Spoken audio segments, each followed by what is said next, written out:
we're here at Proto Atlanta, Katie and I, and we've already played some games. It's been really fun. It's 3 days of checking out game prototypes. Designers are coming, and they're kind of speed dating with publishers.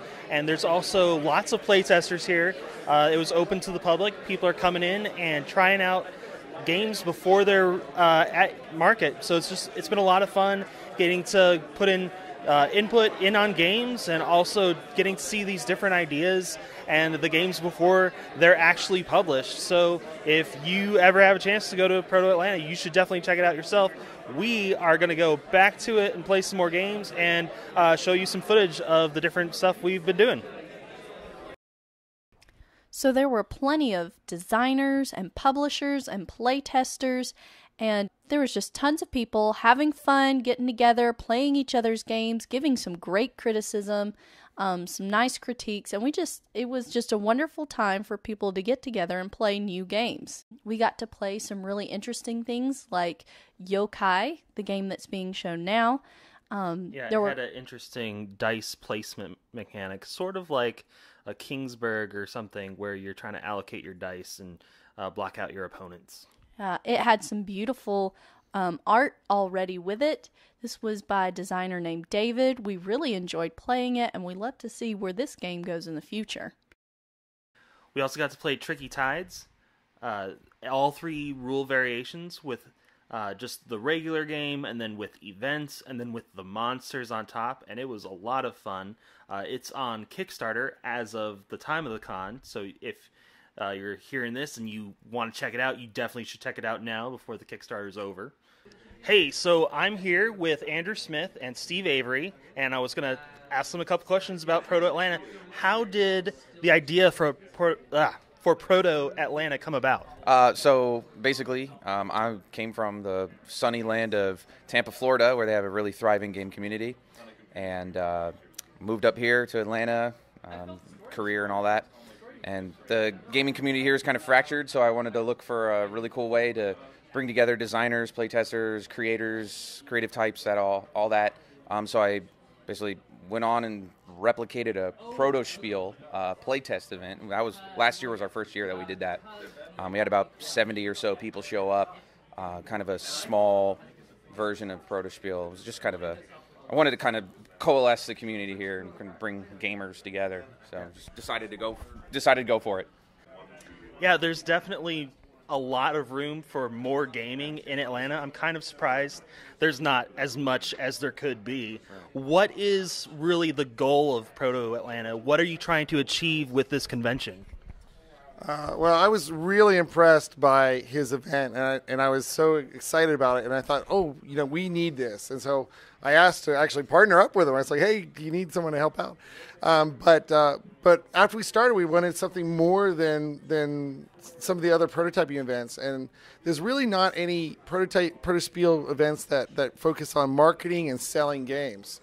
Right, so that's been our primary focus. There's some playtesting going on too, but really it's about showing your best games and showing them to publishers in a relaxed atmosphere. Awesome.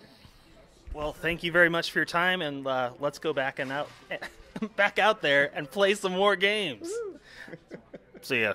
I don't know what I'm saying. We can't do the triple-headed Etten even once. One of the first games we played while we were at the con was Death's Door. It was sort of a tile placement dungeon crawler. Yeah, we actually played, and Ryan ended up having to battle all the monsters just by happenstance, and my character kept getting thrown back into the starting position. And just the way that Ryan ended up laying some of those tiles made me have to turn around and try to seek a new way out of the dungeon. And I actually have a photo here of where my character got surrounded by enemies at the very end, and I was killed. But overall, it was an interesting game. It's got some tweaks here and there that need to be done, but we'll be looking forward to see what happens with this game. Christmas Lights was a game that was super cute. It is a Christmas-themed very retro-styled game that actually comes with several other games that you can play with the same cards and a few extra add-ins. Yeah, I guess the designers had tried to bring it to Kickstarter on their own, and they weren't able to get it off the ground, and then they went to 25th Century Games, and then they approached an amazing illustrator who did all the cards. They have this great look to them, makes them look real retro, and they also approached some other designers to throw in some little mini games you can play with the same cards, and it looks like it's going to be a great game, a great family game, play around Christmas time, pull out every year. Yeah, there wasn't a lot of reading, so it's fairly kid friendly, especially even younger kids. Yeah, and I won, so I know it's kid friendly. Be looking for this Kickstarter towards the end of May. We got to play Wardens of Gholson Bay, which is a card drafting game. You're drafting prisoners from the central market area and putting them into your prison.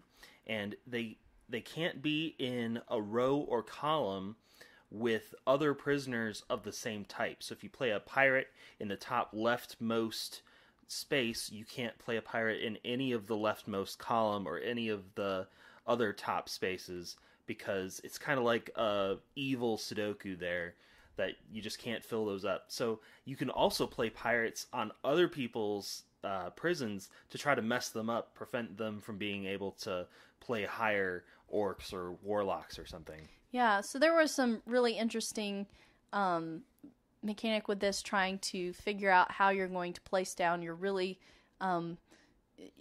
troublesome prisoners and how you were going to get points for them and different things like that. We'll be looking forward to this game coming out. I think there were some tweaks, and there were some really good criticisms there just through some of the playthroughs, and so the designer was going to be making some changes to this, but it's a pretty interesting game. We didn't get to do a full playthrough of Loot and Shoot, but we did get to sit in on the last round, and it was a lot of fun. I enjoyed pointing my little wooden rubber band gun in and sniping goblins left and right. Yeah, it was actually really fun, and the very last round is this huge shootout where you just line up all of your goblins that are still alive, and you're trying to shoot out everybody else's goblins before your own are knocked down. We unfortunately didn't get any photos of us playing, but Steve Avery does have some, so we'll see if those surface on the internet.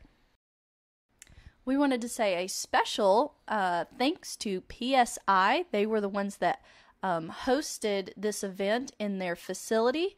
They also bought pizza for the entire group of people that was there. It was 47 pizzas, and they were really good. We also got a behind-the-scenes tour of their warehouse where we saw more games in one place than we've ever seen. Yeah, there was a whole just row of werewords. Yes, and I saw the biggest stack of castles of Mad King Ludwig, and I just had to get a photo with them. I hope Melissa's jealous. All in all, we had a load of fun there. It was so great getting to try out all of these prototypes and just hang out with some amazing people. If you're a designer or a publisher or just someone who loves playtesting, you should consider going to Proto Atlanta next year. It was just an amazing experience. See ya!